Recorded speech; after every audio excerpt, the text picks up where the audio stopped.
नमस्कार, मैं अंशिका। केरांचल टाइम में आपका स्वागत है और आज हमारे साथ मौजूद है महमूद आलम जी। महमूद आलम जी एक ऐसे व्यक्ति है जो समाज सेवक भी हैं और साथ ही साथ करियर काउंसलर भी है और बहुत ही कम उम्र में काफ़ी तजुर्बा हासिल किया है, बहुत कुछ उपलब्धियां हासिल की है जो कि सीधे हम उनसे ही बात करेंगे उनकी उपलब्धियों के बारे में। और 25 से भी ज़्यादा अवार्ड लगभग उनको मिल चुका है, जिसमें से एक झारखंड रत्न भी उन्हें मिला हुआ है।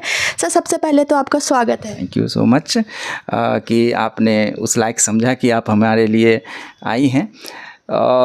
तो ये तो बहुत सारी चीज़ें हैं बताने के लिए, बताने का मन भी करता है। पहली बात तो कि मेरा नाम महबूब आलम है ठीक है, मोहम्मद महबूब आलम। मैं बेसिकली समस्तीपुर बिहार का रहने वाला हूँ। 97 में मैं यहाँ आया और उसके बाद मेरा बैकग्राउंड भी फैशन डिज़ाइनिंग था। तो मेरे पास ये था कि मैं कुछ ऐसा करूं, जैसे मुझे बहुत स्ट्रगल करना पड़ा अपने समय में कि पापा को कन्विंस करना या सब लोगों को कन्विंस करना कि फ़ैशन डिज़ाइनिंग क्या होता है। दिक्कतें आज भी है, मगर क्या है कि आज वो हालत नहीं है, क्योंकि आप यूट्यूब आ जाने की वजह से या सोशल मीडिया बहुत एक्टिव है। तो उस वक्त जो मुश्किलें आई तो मुझे लगा कि उस वक्त ऑफ़र भी, मैं बहुत अच्छा स्टूडेंट रहा हूँ फैशन डिज़ाइनिंग का, मुझे ऑफ़र भी ईस्टर्न जोन का गोल्ड मेडलिस्ट भी मैं रहा हूँ। मगर फिर भी एक चाहत थी कि मैं उस इंस्टीट्यूशन खोलूँगा और उन लोगों को सपोर्ट करूँगा जो नहीं कर पा रहे हैं फ़ैशन डिज़ाइनिंग। तो 98 के लगभग जो है, 97 को काउंट करें या 98 में मैं आया। मेन रोड में ही इंस्टीट्यूशन एक खोला और खुद ही क्लास लेता था, खुद ही डायरेक्टर था, खुद ही सब। बहुत स्ट्रगल टाइम रहा। मगर एक चीज़ यहाँ पे बताता जाऊँ कि मेरे फादर गेस्टेड ऑफिसर रहे हैं, चीफ इंजीनियर से रिटायर किया है वो। तो पैसे की कभी कमी रही नहीं, मगर अंदर से एक आग थी जो जल रही थी कि मुझे करना है, खुद से करना है। तो करते गए। उसमें बहुत सारे लोगों का सपोर्ट भी रहा, मीडिया का बहुत सपोर्ट रहा, क्योंकि उस वक्त एक नई चीज़ थी कि फ़ैशन डिज़ाइनिंग बड़ा क्योर होकर लोग आते थे कि फ़ैशन डिज़ाइनिंग क्या है, क्या आप कपड़ा सीना सिखाते हैं क्या, ये सब क्वेश्चन होते थे। तो कारवा बनता गया। उसके बाद झारखंड बना। झारखंड के बाद जो टेक्निकल एजुकेशन में मुझे झारखंड रत्न भी मिला, पहले जो सीएम रहे हैं बाबूलाल मरांडी, उनके हाथों। तो उसके बाद मैं लिखना भी शुरू किया कि पेपर में लिखता था। मोटिवेशनल क्लासेस भी हमारे होते थे कॉलेजेज वगैरह में। तो वो चीज़ें बढ़ती चली गई और मेरा एक हमने फॉर्म एस्टैब्लिश किया, international institute of creative courses, जिसमें फ़ैशन डिज़ाइनिंग और इंटीरियर डिज़ाइनिंग बेस्ड था वो। आपके इंस्टीट्यूट का 2 नाम है, एक INFD करके और एक क्लियर। INFD तो फ्रेंचाइज़ है हमारा, जो पूरे वर्ल्ड के 11 लगभग कंट्री में है और इंडिया में भी 100 से ज़्यादा सेंटर्स हैं। वो फ्रेंचाइज़ है क्योंकि एक वो ब्रांड है। होता क्या है कि 2 तरह के लोग होते हैं। एक तो होते हैं मारुति ख़रीदने वाले और एक होते हैं मर्सिडीज़ ख़रीदने वाले। तो दोनों सेगमेंट अलग होते हैं। 5 लोग उसमें भी बैठते हैं, 5 लोग इसमें भी बैठते हैं। वो भी रोड का उतना ही एरिया लेता है। मगर क्या है कि इसी वजह से क्या है कि IICC मुझे लगता है कि कहीं से भी कम नहीं है किसी ब्रांड से, क्योंकि इसमें NSDC का अप्रूवल है, यूनिवर्सिटीज़ का ऑथराइजेशन है हमारे पास, गवर्नमेंट ऑफ झारखंड का ऑथराइजेशन है। तो काफ़ी अच्छा रहा है, उसमें कहीं पे कोई प्रॉब्लम नहीं है। फिर भी जब एक चीज़ आप करते हैं तो अच्छे फुल फ्लेजेज करना ज़्यादा बेटर। मैं मानता हूँ कि कोई भी चीज़ करें तो पूरी चीज़ें से लगन से करें। जी। जैसे मेरा एक सवाल है कि यहाँ पर काफ़ी फैमिली मतलब स्टूडेंट के मम्मी पापा मिलने आते होंगे और बच्चों को लेकर काफ़ी कन्फ्यूज़न होता होगा। आज भी चाहते हैं कि उनके बेटे डॉक्टर, इंजीनियर, IPS, IAS बने, लेकिन इस तरह से हो नहीं पाता। उसके लिए क्या कहना चाहेंगे? देखिए, क्या है ना कि हर इंसान का अपना एक स्ट्रेंथ है। आज हम जो सबसे ज़्यादा अगर प्रॉब्लम है, हम अगर काउंसलिंग करते हैं तो प्रिंसिपल को मैं बोलता हूँ कि मैं काउंसलिंग करूँगा और मैं मोटिवेशनल स्पीच दूंगा, मगर वहाँ पे क्या है कि गार्जियन को भी आप बैठाओ, क्योंकि बहुत ज़्यादा प्रेशराइज हो जाता है बच्चों पे। मैं आप उसी पॉइंट पे आ रहा हूँ। इसमें यह है कि गार्जियन ज़्यादा काउंसलिंग की ज़रूरत है। 60% गार्जियन को ज़रूरत है और 40% ही स्टूडेंट्स को। स्टूडेंट तो कहीं ना कहीं अपडेट है, मगर गार्जियन उसी ट्रेडिशनल टाइम में चल रहे हैं और जो चीज़ वो नहीं कर पाए वो बच्चों पे थोपना चाहते हैं। ये बड़ा अजीब सा है, क्योंकि हमारा स्ट्रेंथ क्या है। और एक घर में 4 बच्चे हैं, 2 बच्चे हैं, सब अलग क्यों होते हैं? एक माँ बाप है, एक जैसे नहीं, तो उनकी स्ट्रेंथ अलग है, उनकी मतलब हर चीज़ अलग है। एक स्ट्रेंथ से लेके आपका जो है रहन सहन से लेके हर चीज़ एक्टिविटी सब अलग है, तो उसको हम एक से माप नहीं सकते। मोहल्ले के कोई बच्चे जा रहे हैं अगर कि वो इंजीनियरिंग की तैयारी कर रहा है, मेडिकल की, तो आप भी कर लो। हम यहाँ पे गौर नहीं करते कि हमारे बच्चे किस चीज़ को इंटरेस्ट रखते हैं। अब एग्जाम्पल मैं दे दूँ बीच में कि जितने भी लोग टॉप पे हैं वर्ल्ड की बात करें, किसी को भी आप उठा लें तो उसमें 2 चीज़ें कॉमन मिलेगी आपको। एक तो कॉमन होगी कि वो अपने इंटरेस्टिंग फील्ड में ही उस लेवल पे गया हो, और दूसरा ये है कि उनकी मेहनत होगी। ये कॉमन सी चीज़ें हैं। महेंद्र सिंह धोनी का मैं हमेशा एग्जांपल देता हूँ कि अगर पान सिंह उनके फादर कहते कि नहीं तुमको इंजीनियर ही बनना है या डॉक्टर ही बनना है या, तो आज हम उसे नहीं पहचानते ना वो जाने जाते। तो ये बहुत इंपॉर्टेंट है कि अपने स्ट्रेंथ को समझें, और इसमें गार्जियन का सपोर्ट बहुत ज़्यादा होता है, और लेटेस्ट जो चीज़ें हैं उसको भी देखें। हाँ, मैं ये नहीं कह रहा हूँ कि इंजीनियरिंग, मेडिकल या बैंकिंग ये ख़राब है, या मगर हम उस स्ट्रेंथ कहाँ रख रहे हैं, वो हमारी क्या है, अपना कुवत क्या है, वो इम्पॉर्टेंट है जानना। लेकिन आज के डेट में जैसा कल्चर चल रहा है, जैसे स्टूडेंट्स से काफ़ी बात करने के बाद पता चलता है कि वो बहुत कंफ्यूज रहते हैं अपनी डिग्रियों को लेकर, अपने पढ़ाई को लेकर। जैसे मास कॉम फॉर एग्जांपल, अगर हमने मास कॉम कर लिया तो फिर मास कॉम में क्या करें, और फिर जॉब मिलेगा नहीं मिलेगा, बहुत कन्फ्यूज़न रहता। फिर अगर उसमें एडमिशन हो गया तो अरे मैंने इसमें मास कॉम में क्यों नहीं लिया, फिर MBBS में क्यों नहीं, इस तरह का रहता है। वो रहता है ना, तो इसमें क्या, इसीलिए तो बहुत ज़रूरी है। आज हम डॉक्टर के पास जाते हैं, दवा की दुकान से, उसी दवा के दुकान से लेंगे जिसको हम अच्छे से जान रहे हैं। डायरेक्ट दवा नहीं लेते हम डॉक्टर को पहले मिलते हैं, 500 रुपया उसको पे करते हैं, फिर जो प्रिस्क्राइब करता है फिर वो दवा हम लेते हैं। क्यों लेते हैं? क्योंकि हम अपने बॉडी से कॉम्प्रोमाइज़ नहीं करना चाहते कि कोई रिएक्ट कर जाए या जो बीमारी है उसके अलावा दूसरी दवा हो जाए जो हमें ज़्यादा नुकसान पहुंचा सकता है। तो इसी तरह से है, जब हम छोटे से बुखार के लिए डॉक्टर के पास चले जाते हैं तो हम काउंसलर के पास क्यों नहीं जाते?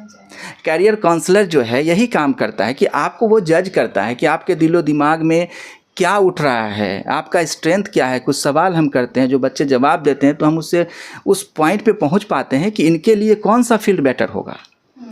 ये बहुत ज़रूरी है। मुझे लगता है कि 10th के बाद, 12th के बाद, तो एटलीस्ट 12th के बाद तो काउंसलिंग कर ही लेनी चाहिए कि भाई हमें क्या है।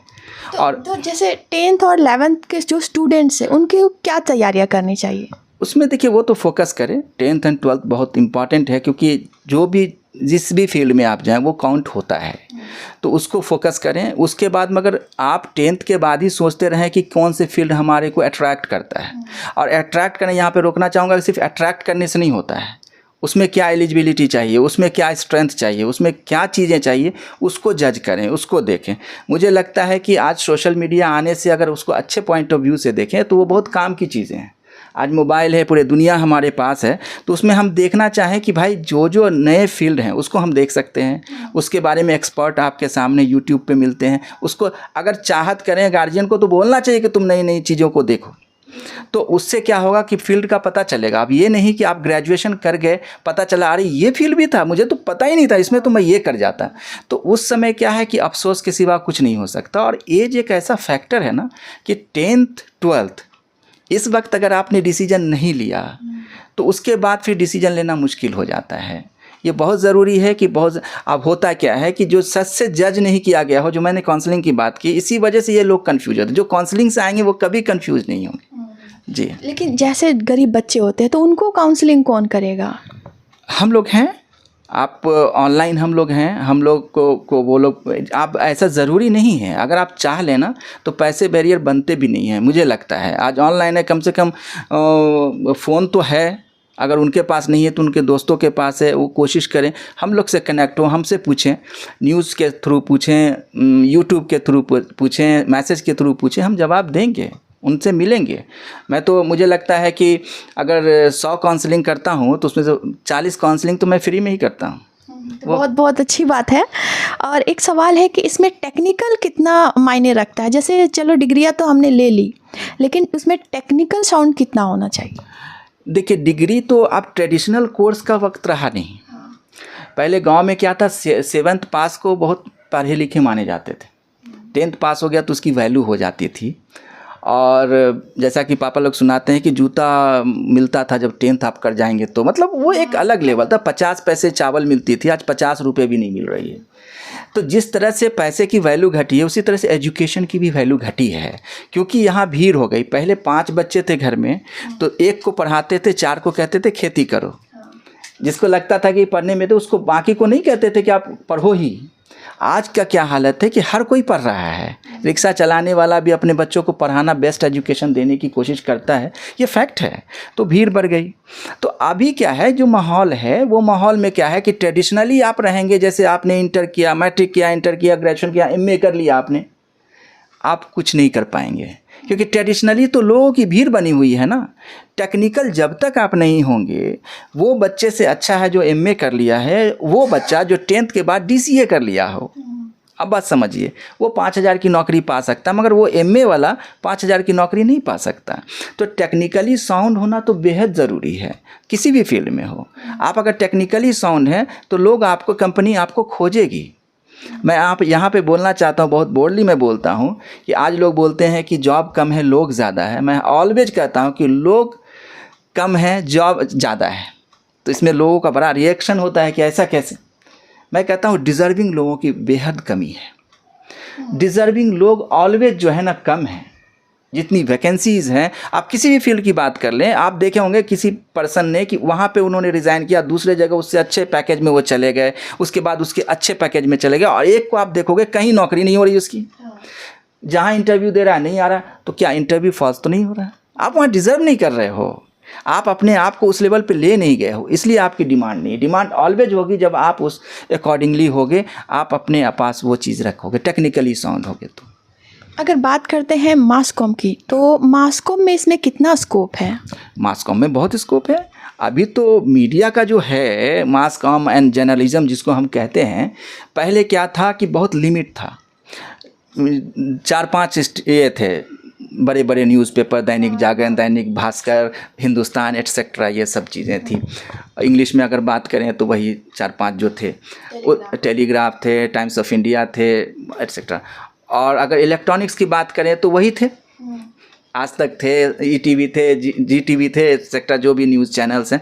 मगर आज जो स्थिति है, रेडियो की भी बात करें, अगर रेडियो मीडिया की भी बात, 3 मीडिया होती है, रेडियो मीडिया की भी बात करें तो उसमें कौन था? बिग एफएम था, ये था। आज देखिए कि सारे मीडिया बहुत ज़्यादा हो चुके हैं। अगर मीडिया हाउस बढ़े हैं तो उसमें अपॉर्चुनिटी भी तो बढ़ी है। और ये भी तो कह सकते हैं कि जो लेवल है वो घटा भी है। हाँ, नहीं, लेवल तो है, घटा है। देखिए मैंने तो अभी जस्ट बोला कि आप डिज़र्व करेंगे ना, आप डिज़र्व कर। कम्युनिकेशन स्किल की बहुत प्रॉब्लम है। मैं पूछना चाहूँगी कि आखिर जो मीडिया में इस तरह से जो भीड़ बढ़ती जा रही है, उसका कारण क्या है? कहीं ना कहीं बेरोजगारी है, या फिर एक्चुअली तो बात वही हुई, अगर हमने मास कॉम किया है और अगर हमें अच्छे चैनल में नहीं मिल रहा है तो चलो भाई अपना ही चला रहे हैं। तो इस तरह से भीड़ बढ़ती जा रही है, यानी कि वो लेवल जो है स्ट्रेंथ कम होते जा रहा है। हाँ, इसमें तो है, इसमें पैरामीटर ये है कि अब जितनी भी मीडिया चल रहे हैं, सबको तो हम एक लेवल पे मान नहीं सकते। उनकी एज भी नहीं हुई, उनकी जो चीज़ें हैं वो दिखती नहीं, वो दिख जाती है। जो भी स्टैंडर्ड से बिलोंग करेगा, जो अपने सैलरी, अब क्या है कि आज हम नीडी होते हैं जॉब के लिए, वो मीडिया होती है कहती है अभी ऐड नहीं मिल रहा, ऐड से मीडिया चलती है, तो उसमें कम से कम खर्च में जो है लोगों को लेना चाहिए। बहुत डिज़र्विंग लोग उसमें आएंगे नहीं, और जो बहुत डिज़र्विंग होंगे वो बड़े चैनल में चले जाएंगे, बड़े चैनल उसको एक्सेप्ट कर लेंगे। तो यहाँ पे क्या है ना कि ये चीज़ें हैं कि भीड़ बढ़ रही है, तो आप जिस चीज़ से बिलोंग कर रहे हैं, जितना आपकी एबिलिटी है, जितना आपका स्ट्रेंथ है, उसके अकॉर्डिंगली आपको वहाँ पे प्लेटफॉर्म मिलता है। अगर आप लगता है कि आप बहुत बेहतर हैं तो आप वहाँ जाइए, इंटरव्यू दीजिए, हर जगह प्लेटफॉर्म है, अवेलेबल है, आप कर सकते हैं। और ये जो है बेरोजगारी से जितनी भी चीज़ें बढ़ रही है, इसको हम सिर्फ ये नहीं कह सकते कि बेरोजगारी के वजह से। इंसान खोजता ही है कुछ नया फील्ड हो, कुछ नई चीज़ें हों, मार्केट में थोड़ा सा अलग वैल्यू हो। मीडिया में इसलिए लोग आते हैं कि क्योंकि वो पैसे की वजह से कभी नहीं आते हैं, शोहरत की वजह से आते हैं। आज मीडिया में जो लोग भी हैं, आप इस चीज़ से इनकार नहीं करेंगी कि अगर मुझे सीएम से मिलना होगा तो मैं थोड़ा सोचूंगा, मगर आपको अगर सीएम से मिलना होगा तो आप नहीं सोचेंगी, आप चली जाएंगी धड़ल्ले से। तो ये सब जो चीज़ें मिलती है ना, तो वो मीडिया आपको देता है, जिसके वजह से वो अट्रैक्ट करता है। पैसे तो और भी फील्ड में उससे ज़्यादा है, उससे कम मेहनत में। और अगर इसके अलावा बोलूँ तो इसके अलावा कौन सा फील्ड है, जैसे फैशन डिज़ाइनर हो गया या फिर कौन सा और भी फील्ड?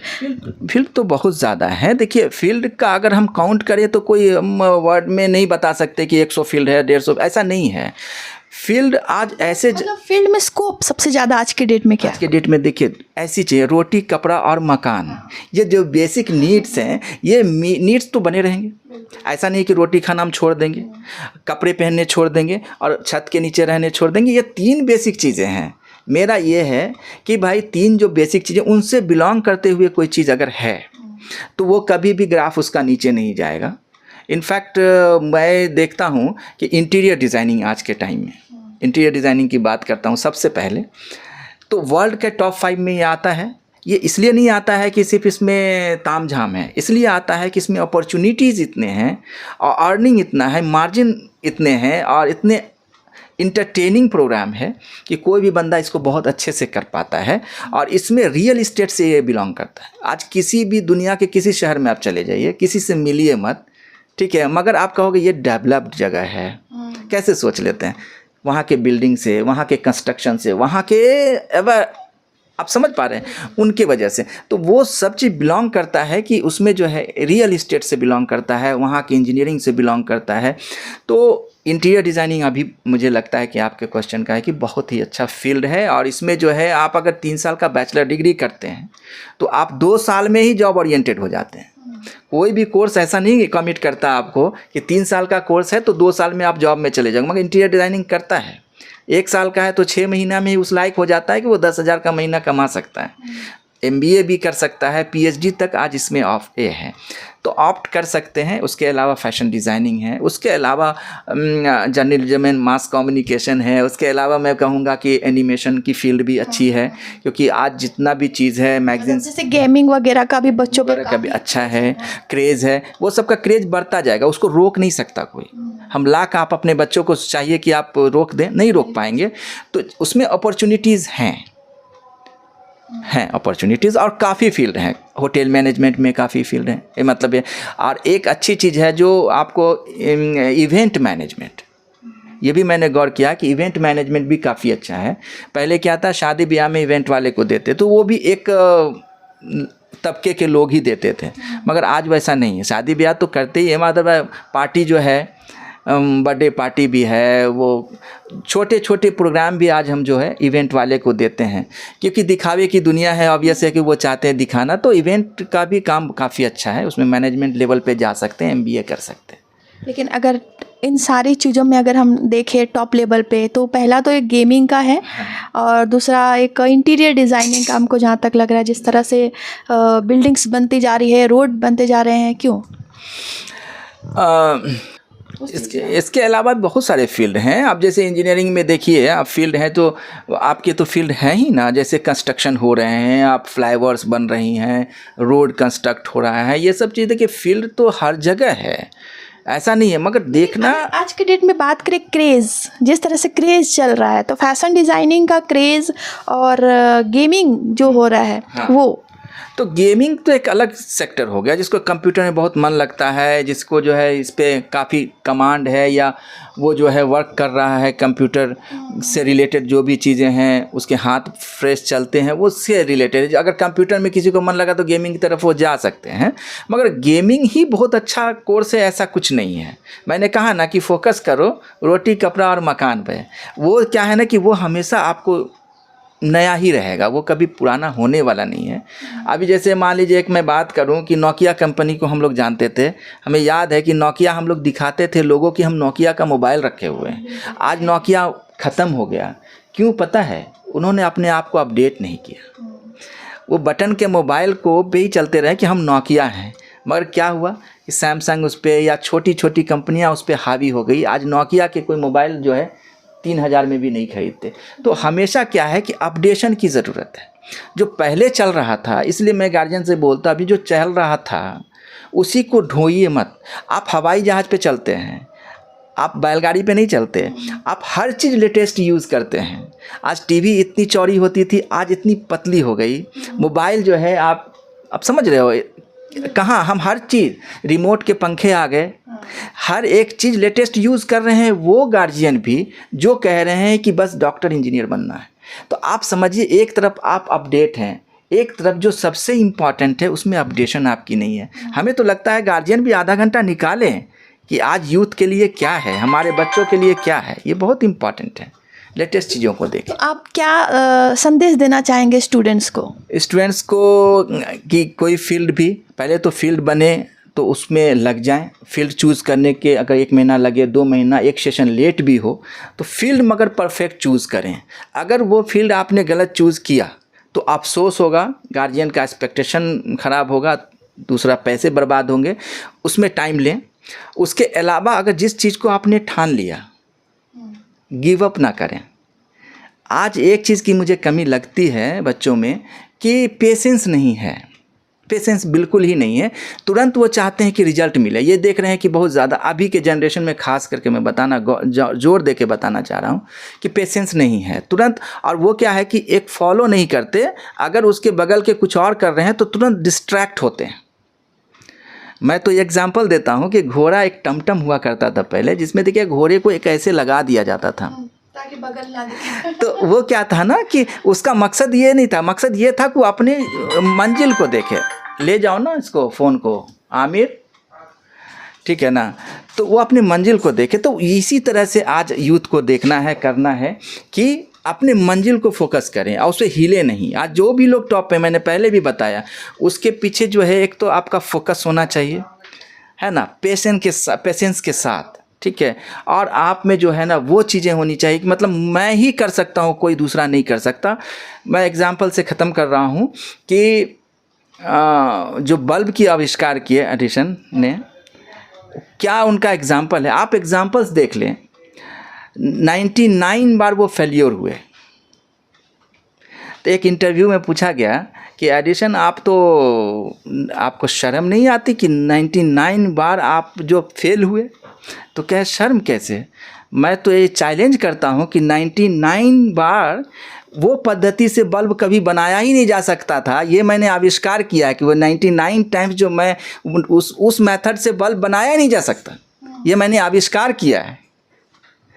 और वो आदमी 100वां बार में एक बल्ब बना के तैयार करता है। जो आज एक चीज़ें हैं जो हमारे पास चल रही है, अपने इनको देख लीजिए, एक्स प्रेसिडेंट कलाम साहब को देख लें। कलाम साहब की ये थी, शॉर्ट में ही बता देता हूँ कि सब लोग जानते हैं मगर ये बातें बोलने से थोड़ा सा अच्छा लगता है कि वो पायलट बनना चाहते थे और 9 लोग फाइनल तक पहुँचे और 8 लोगों का हो गया। इकलौता ये थे जिनका वो पायलट में सिलेक्शन नहीं हुआ। इकलौते ये थे, 8 की सिलेक्शन हो गई। तो एक कोने में ये थे, बहुत मायूस होकर बैठे हुए थे। वहाँ पे शख्स थे कि बेटा क्या हुआ, कोई बूढ़े थे कि देखिए ना, इससे बुरी बात और क्या हो सकती है कि 9 लोग हम लोग गए थे, 8 का हो गया, इकलौता मेरा ही नहीं हुआ। उसने उनको कहा कि बेटा इससे बेहतर कुछ तुम्हारा लिखा होगा, तुम्हारी किस्मत में होगा, शायद इसीलिए नहीं हुआ। एक बार यह हुआ कि जब उन्होंने स्पीच भी दी थी से, जब ये राष्ट्रपति बने, president of India, first person of India, तो वो जेट से उतर रहे थे तो उनके सारे पायलट ने उनको सैल्यूट दिया, उनके गरिमा ऑब्वियस है कि उससे बड़ा। तो उस वक्त वो सोच रहे थे, इन्होंने कहा बाद में कि ये सोचे कि सब ने सैल्यूट दिया इनको, अगर उस दिन वो पायलट बन जाते तो उनको कोई नहीं देता, आज सैल्यूट उनको नहीं मिलता। तो ऑब्वियस है कि गिव अप कभी नहीं करें, आप उसमें लगे रहें, आपको कहीं बेहतर मिलना ही है और मिलता ही है। मैं बहुत इंटरव्यू में अपने बारे में बहुत ज़्यादा जीवनी के बारे में बताया हूँ कि मैंने बहुत स्ट्रगल की है। मैंने झाड़ू भी लगाई है, अपने इंस्टीट्यूशन में पढ़ाया भी है, और उसी टेबल पे जिस पे मैं फैशन डिज़ाइनिंग पढ़ाता था उसी पर मैं सोता भी था। तो ये बात लोगों को पता नहीं था क्योंकि मोड़ के रख देता था। तो स्ट्रगल जब तक ऊपर वाला भी आपको तब तक जज करता है ना कि जब आप उस लेवल से लगे रहें तब आपको रिटर्न मिलता है। तो मेरा यही है बच्चों से कि पेशेंसली लगे रहें और गिव अप ना करें, ठीक है। बहुत बढ़िया लगा सही में, मतलब आपसे बात करने के बाद मैं खुद भी मोटिवेट हो गई हूँ। और कभी कभी मुझे भी लगता है कि यार क्या कर रही हूँ मैं, इतना कुछ करो फिर भी कुछ नहीं होता। लेकिन आपकी बातें सुनकर सच में मुझे भी पूरा कॉन्फिडेंस आ गया कि बिल्कुल लगना चाहिए और लगे ही रहना चाहिए। तो जिस तरह से अभी आप देख रहे थे, हम लोग बात कर रहे थे करियर काउंसलर से, और एक बहुत ही अच्छा मोटिवेशन मैसेज भी मिला है आपको। और आप कमेंट के थ्रू और भी सवाल हमसे कर सकते हैं, हम लोग नेक्स्ट एपिसोड में आएंगे और आपके जो भी सवाल रहेंगे उसके कोशिश की जाएगी कि सारे के सारे सवाल को जवाब मिल सके। मैं अंशिका, कैमरामैन ऋतिक के साथ। केलांचल टाइम्स, हर खबर पर हमारी नज़र।